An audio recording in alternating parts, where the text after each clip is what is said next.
Hello YouTube, I'm Glenn Jones, this is my son Thomas and we represent Life Changing Journey, and today's video is all about the exercise and what we're doing in the gym and the reasons why.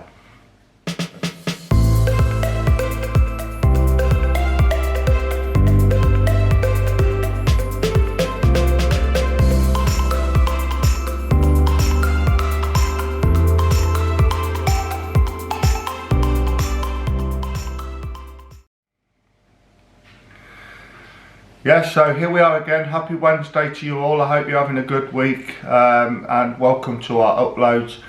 Please, if you haven't liked or subscribed or press that notification, if you could please, that will help our channel immensely. So if you could do that, that'll be absolutely fantastic. Thank you. Really our uploads today is about the exercise of what we're doing in the gym and the reasons why we're doing it, and what we basically take to the gym to equip ourselves and the reasons why.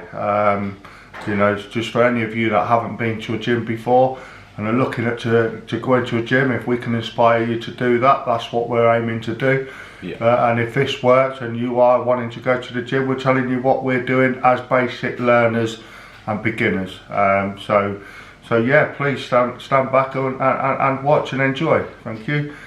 So yeah, we'll start off with what we actually take, as you saw in the beginning of the video, of what we take to. I think Thomas, you want to talk about that a bit. Yeah, we take a bottle of water to keep hydrated where you need to. Yeah.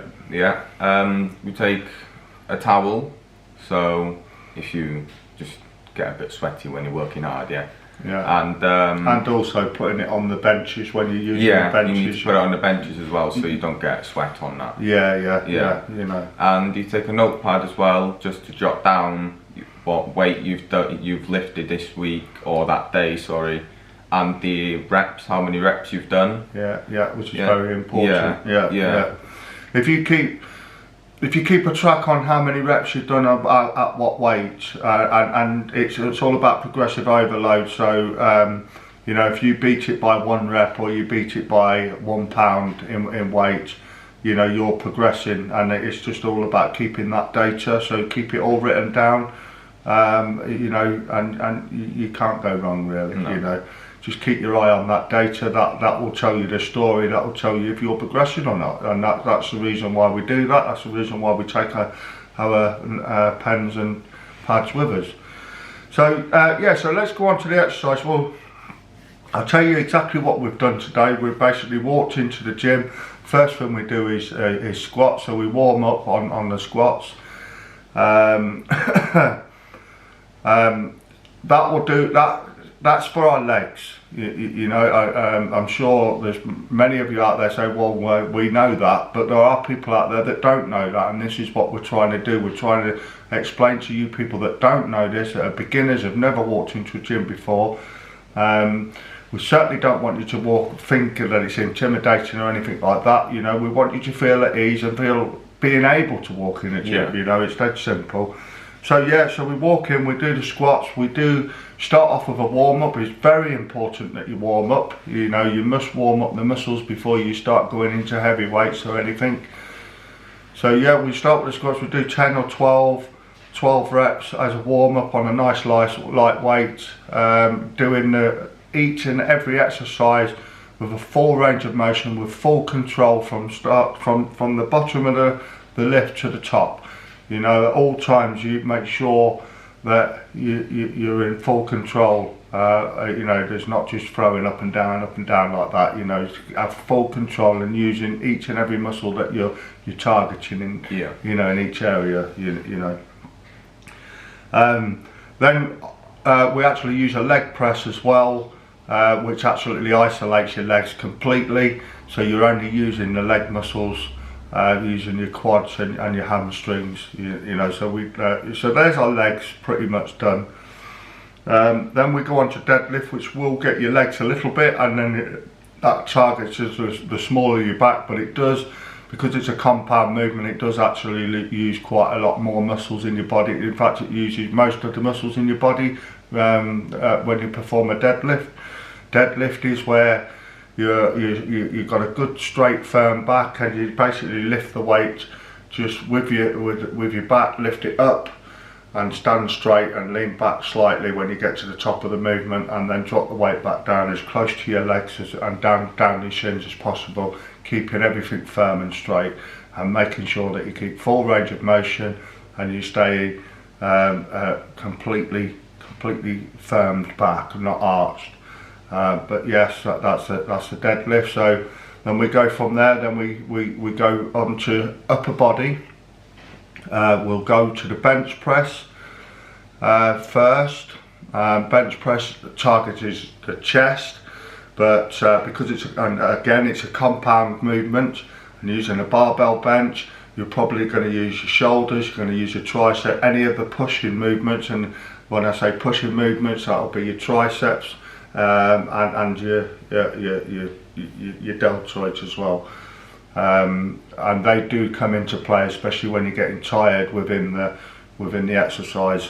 They will come into play, but as you get better and you get more knowledge, you're able to isolate your chest within the movement. So if you position your body firm, put your back firm into the bench, and you stick your chest out, and you isolate your chest as you're moving forward, and you squeeze your chest at the top of the movement, you can actually isolate the movement. You get more clever as you go on, and you will learn that as you're doing it. You know, it's very important if you're trying to build muscle to isolate your muscle and get your mind within that muscle. You know what you're using. If you're targeting your chest, then get your mind within that chest as you're doing a full range of motion, and feel it all the way to the top, and feel it all the way. And it's very important that you get your breathing right as well. So when you're coming down on the movement back to your chest, you breathe in, you fill up your chest, and you breathe out as you're pushing up and contracting your chest muscles. And when you come back down for the stretch, you breathe in, and when you push up, you breathe out. It's very important to get your breathing right on this. We use exactly the same principle again. We start off with a warm-up, and then we add we're basically doing 4 sets of 8 up to 12. Once you get to 4 sets of 12, then you put weight on and start back at 8. You know, constantly progressing at each one. Anyway, then we go from bench press, then we go to our upper back, which is a lat pull down, or a bent over row, or a machine where you can stick your chest out and you can bring the weight into your back like that, squeezing your back at that part of the movement and letting it back down like that. There's got some very good machines in the gym that we use. We like to use that machine. It's very good. Yeah, I like it. Yeah, it really does get your back. Any kind of rowing movement will get the thickness of your back. It will not get the width of your back. That's for pull down movements. You know, any cable lat pull down movements, or chin ups. You know, that's for your width. But anything that's rowing, you know, that's bringing a weight up to here, up to your chest, like if you're bent over doing it, or you're seated row, or you're on a machine row, that will be for the thickness of your back. So then we go from that, then we go to our shoulders. So we start off with our traps. We're pulling the weight an upright row up to your chin, and then back down, squeezing when you get up, and then controlling it all the way down. Same again with the breathing. You know, breathe out when your weight's down, and breathe in. Breathe in when the weight's down, and breathe out when you get into the hardest part of the movement. So we're doing the same again. We're doing a warm-up set, and then we go on to 4 sets of 8, moving up to 12, putting the weight on, going back to 8, just continuing progressive overload in that sense.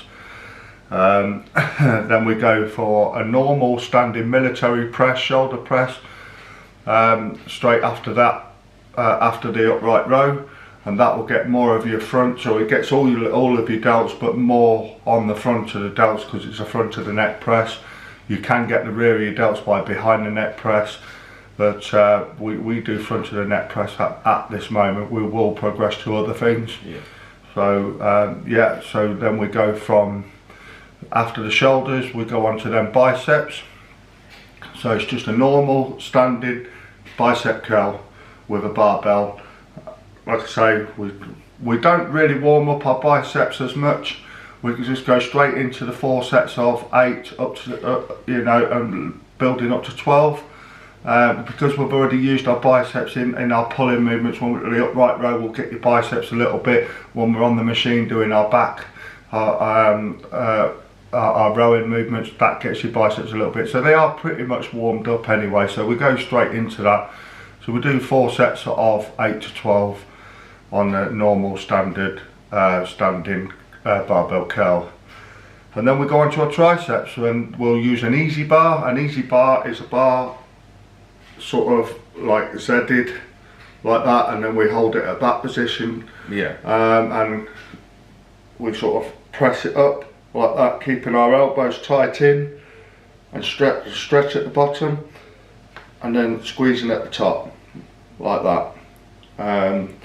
So exactly the same again, 8 to 12 reps again, and there's a tricep. Sometimes we'll finish the triceps on a cable pull down, just to fill them up right to the top. Fill them with blood as much as we can to get that pump.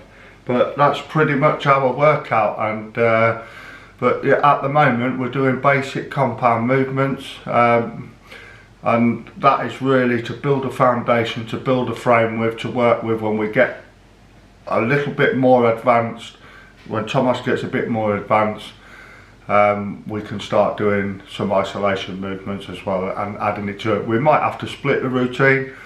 Our routine at the moment is Monday, Wednesday, Friday, a full body workout. We do all of that all in one workout, what I've just explained, every Monday, every Wednesday, every Friday.